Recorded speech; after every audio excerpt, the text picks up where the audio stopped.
Warming up for the second rotation. The 1988 National Championship is on the line. And this Houston crowd certainly is behind the comeback of Christy Phillips, now in 9th place. She, of course, trains here with Bella Caroli. She's on the vault trying to improve upon her first vault score of 9.5, currently in 9th place. It is much better.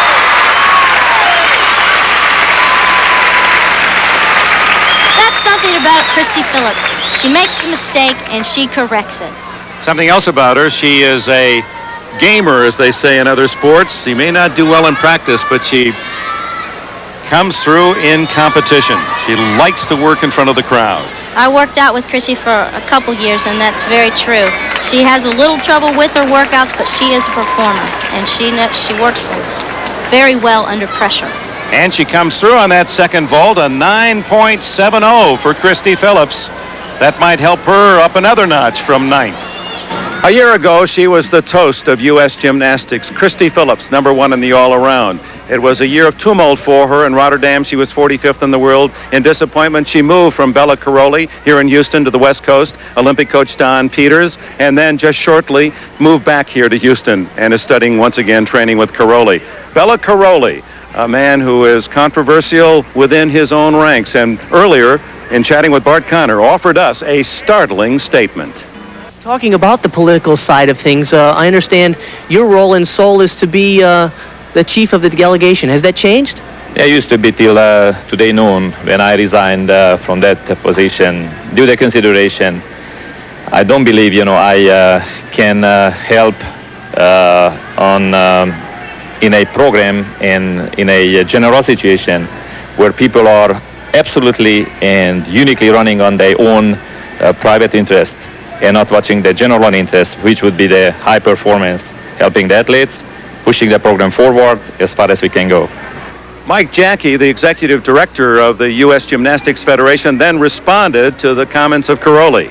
Now, perhaps it's the emotion of the moment, but Bella just said he's not going to Seoul regardless. Well, I was there, obviously, and I know it was the emotion of the moment. At the same time, I've got to talk to him. The Federation has to talk to him. The coaches know he needs to be involved.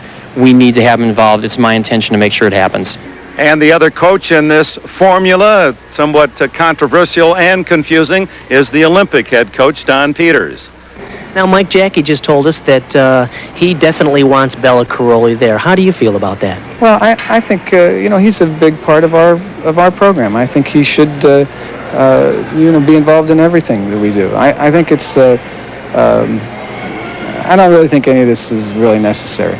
What about Marta's involvement with the team? Marta's a great coach. See, one of the reasons the reason I selected Marta as my assistant coach, as one of my assistants, is because I feel she's one of the best balance beam coaches in the world.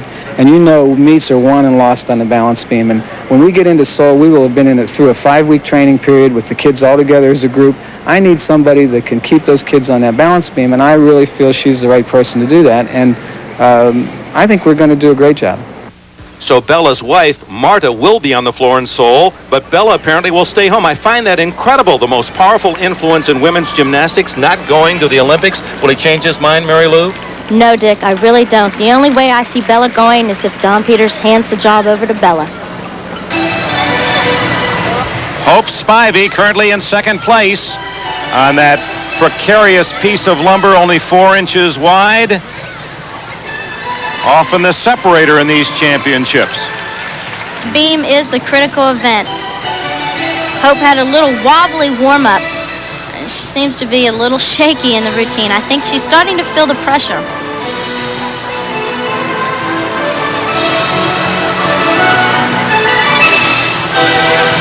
She seems a little rushed. She's not finishing her movements.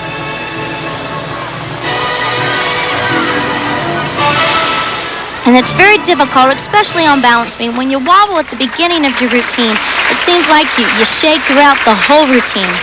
And believe me, those little bobbles can add up. Nice layout back somersault to a back handspring. She was supposed to have another skill after that. She was a little shaky. There it is.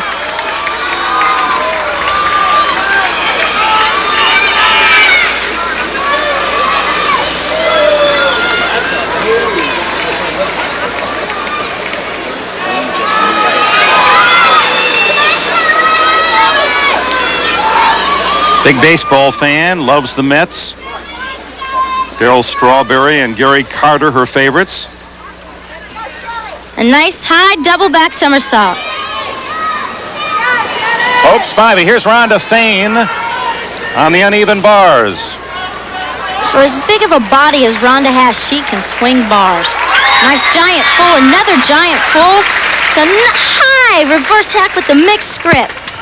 She may be feeding off that 10 in the vault, moving her into the 5th spot. Giant swing, another full pirouette. Double twist off. Little hop on the landing. Great routine. We'll check Rhonda Fain's score, but first Hope Spivey sees that she earned a 9.50 on the beam. And now Rhonda Fain, after that 10 in the vault, a 9.75 in the unevens. Fain's teammate Phoebe Mills is in first place. She'll be on the unevens in the second rotation when we return to the McDonald's U.S. Gymnastics Championships.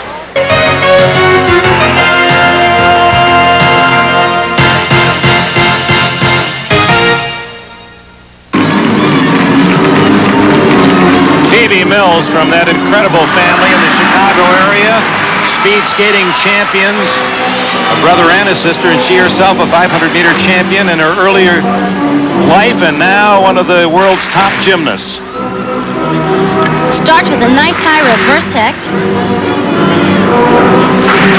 Another reverse hect into a mixed grip.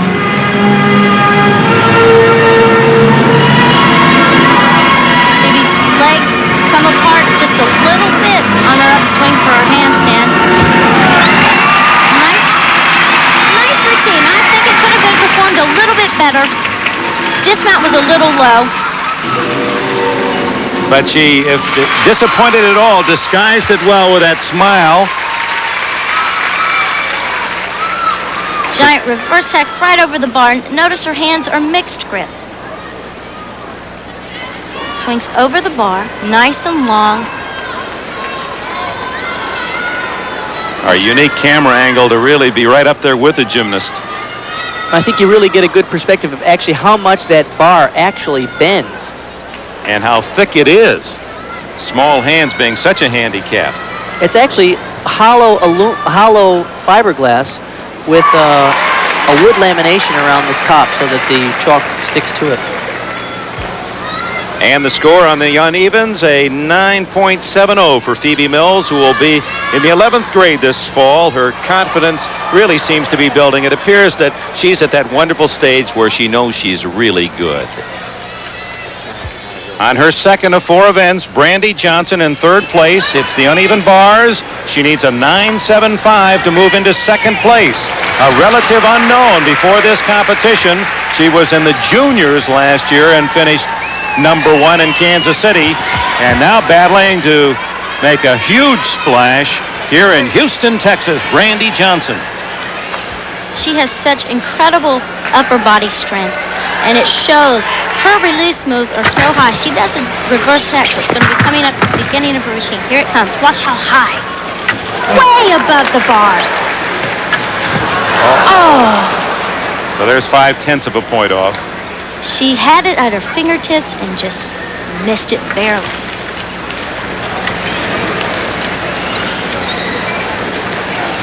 That's going to hurt her overall score and maybe defines why she's 15. But what a talent.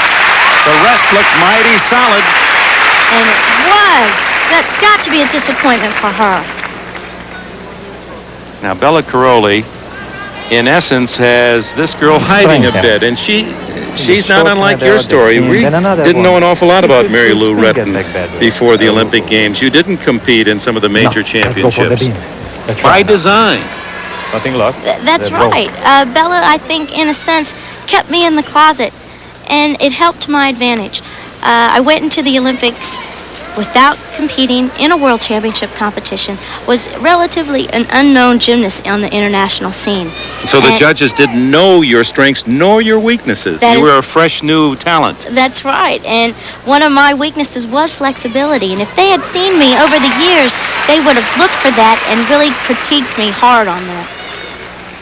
Brandy Johnson here is the negative in her routine. She starts off with a nice high reverse hecht. Swings back, goes for a front somersault in between the bars. She had it and just fell off. She had it fingertips and she was just reaching just a little bit too much.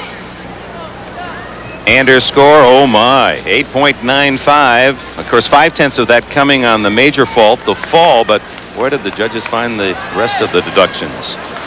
All right, let's go to Kelly Garrison-Steeves, 4th place after the vault. She repeated this year, 1988, as the National Collegiate All-Around Champion. Quite a story. At 21 and married, she goes home after practice and shares household duties with her husband, Mark, while the rest of the young competitors go out to the ice cream parlor and try to decide, well, will it be bubble gum as our flavor today? Starts with the straddle over. Nice high reverse hecht. To a delta.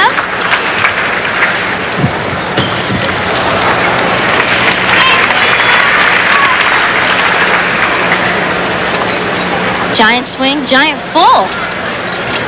To a double pike flyaway. Nice clean routine. Kelly Garrison-Steeves, she needs a 9.65 to pass Brandy Johnson and regain her 3rd place position in the competition.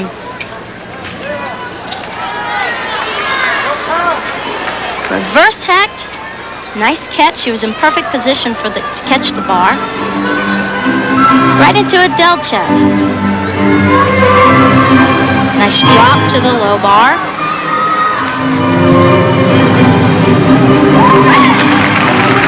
Kelly has good form on bars. You can see her legs don't split apart as Hope Spivey's do. Again, that comes from experience. Nice pike, double flyaway. Just a little hop on the end, but Kelly Garrison-Steeves, consistent and solid. You know, she was happy with her performance. And the judges score it 9.75 for Kelly Garrison-Steeves. She moves back into 3rd place. And NBC Sports World continues with this major pre-Olympic competition from the summit in Houston with the 1988 Men's All-Around Championship. Hey, and the men